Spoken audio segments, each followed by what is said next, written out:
Hi there, today we're unboxing a CCTV system. So this particular system is by a company called Hikvision.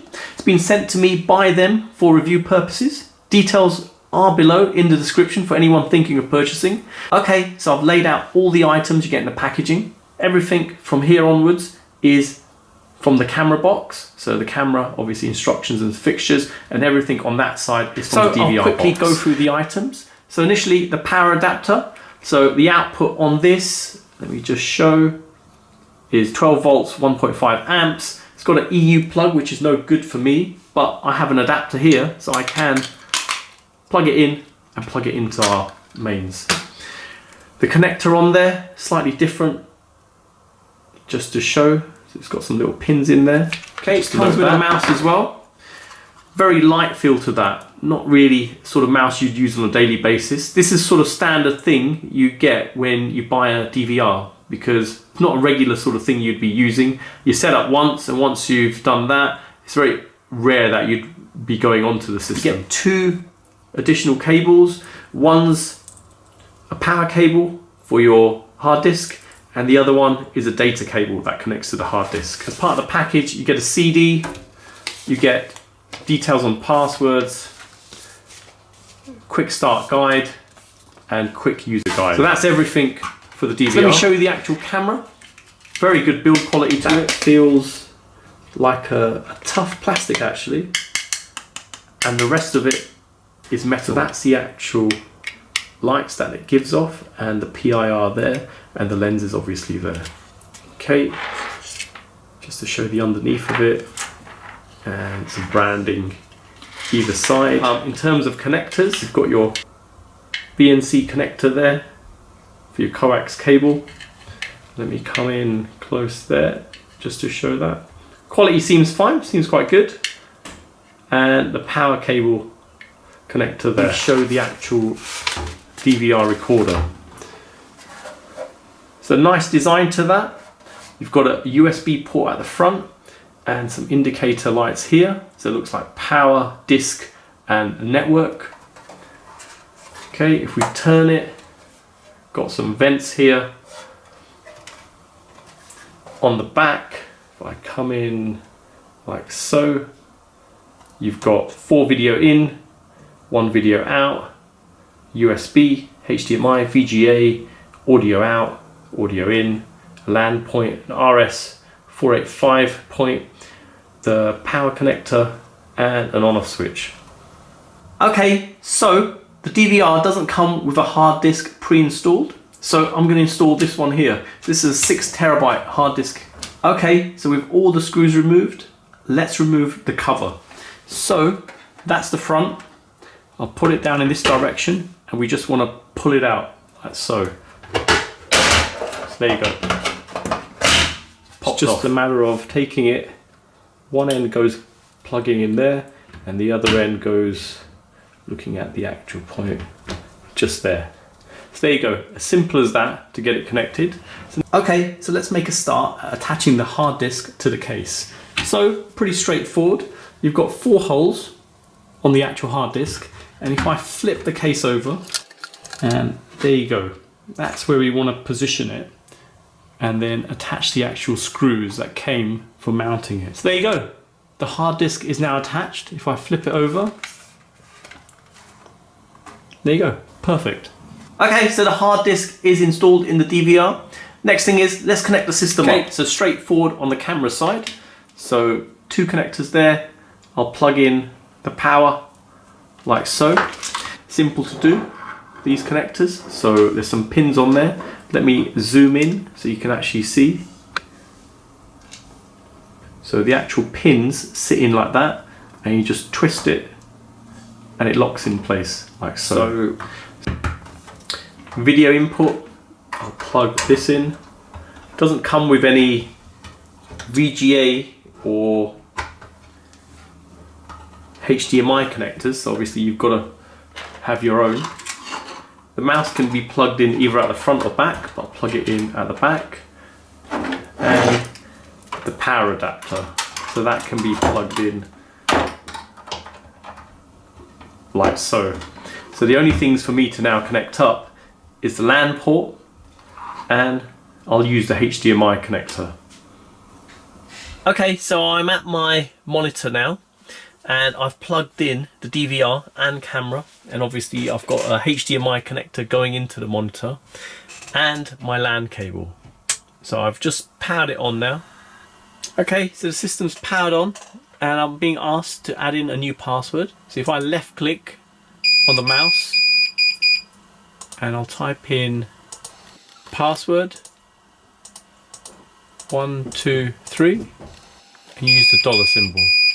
Okay, do the same thing again, so password. Okay, IP camera password cannot be empty. Okay, we'll do the same thing there as well. Dollar. Okay, so I'm being asked for additional security questions. So your father's name, your father's name, your father's name. Let's see if we can just cancel that. Okay, the device is activated. Properly keep your password. Export the GUID file for password resetting. Let's say no for now. Draw an unlock pattern first.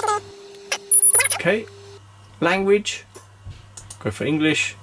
Start wizard when device starts, we'll just say keep that ticked for now. Change the actual time zone. Okay, IP address is picked one up from DHCP, so this is enabling Hik Connect. We'll just leave that off for now. Server port, HTTP port, we don't want to do any of that. Okay, hard disk is uninitialized, so we'll select that and click initialize. It will wipe the hard disk. Okay, there you go. Hard disk is initialized now and operational. Okay, so it's picked up some other cameras that are on my network. So I'm not going to select them because this is the main one we're working on. Continuous and motion detection. All day continuous recording of all channels. Say no to that. If I click there, start all day motion detection recording of all channels. So either option you can go for. Let's go for just the motion detection. Okay, so the system's set up now, pretty straightforward to do, and now we're presented with one of the cameras and the view from there. Okay, so I've turned the lights off in the room, and just to show the alarm mode on there, where it says motion detected, there you go, the light starts flashing away, and if it's dark it gives a good indicator and probably a good warning that obviously there's activity there. So pretty good option really to have, especially around somewhere like a commercial property where you're a bit concerned about to a certain zone. So very useful to have that option. And in verification code, let's put in 1, 2, 3, 4, 5, 6, 7, 8.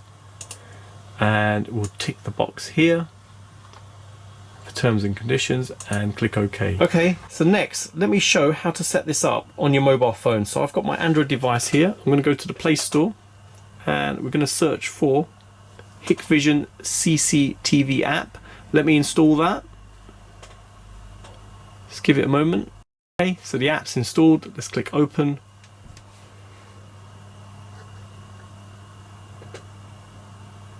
Okay, allow it to access. Select country or region. So I click there. Scroll down to here.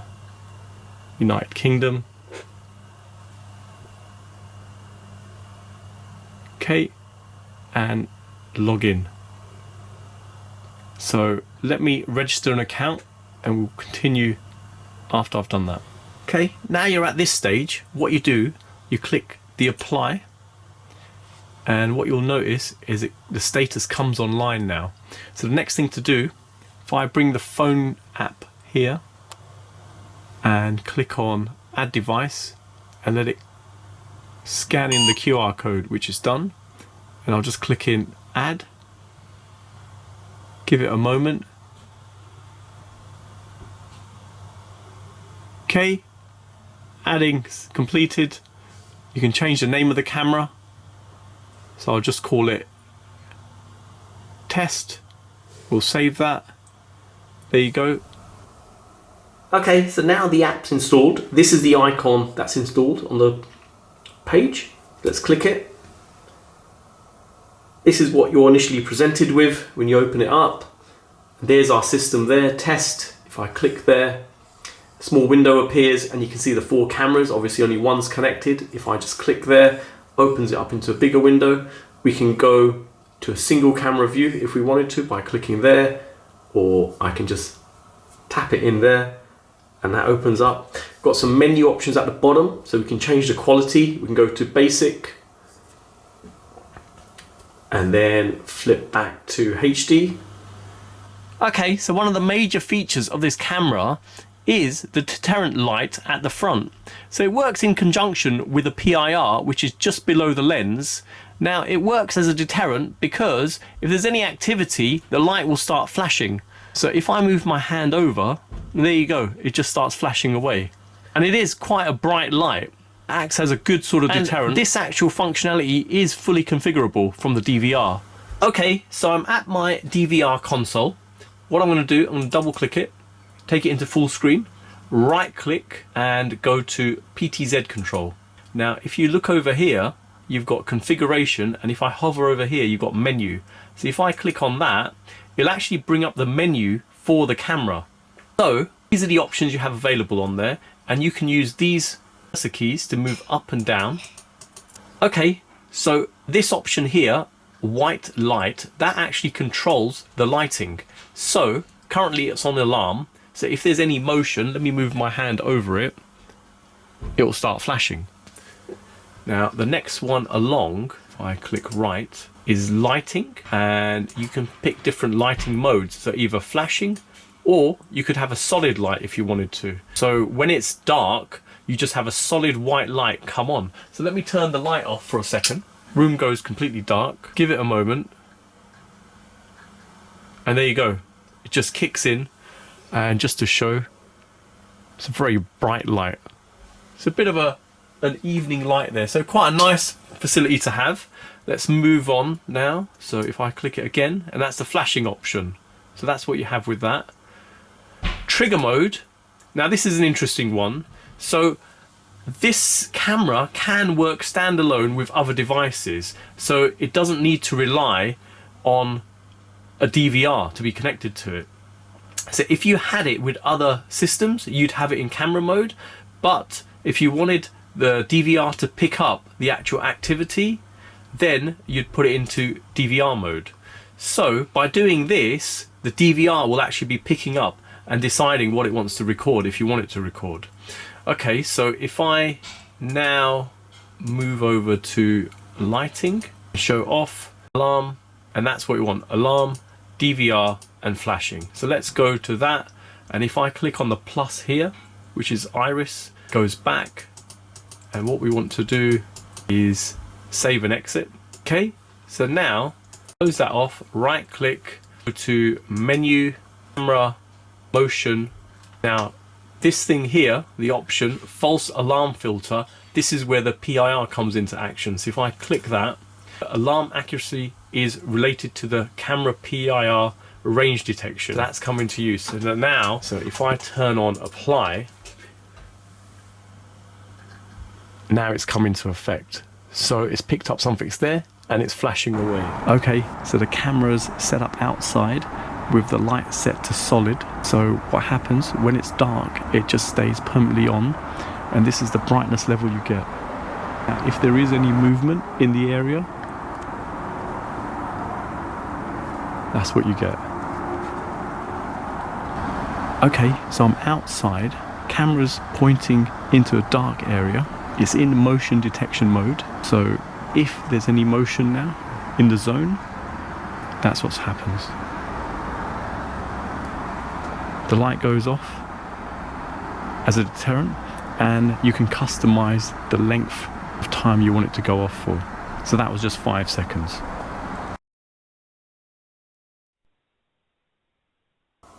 Okay, so you've seen the unboxing and complete setup of the CCTV system. The camera is quite unique with the feature it comes with, the fact it's got the PIR and the warning light on there. Very innovative design on there. The fact that you could have it just coming on in the evening and staying on, and obviously flashing when there is an alarm or someone's walking past. You can also change it so it's just on the alarm setting. So if someone does come close to it, it just starts flashing away, or if it's becoming a nuisance, you can just turn it off completely. So really cool idea here. So there you go. Details are in the description below for anyone thinking of purchasing. Thanks for viewing, and don't forget to like and subscribe.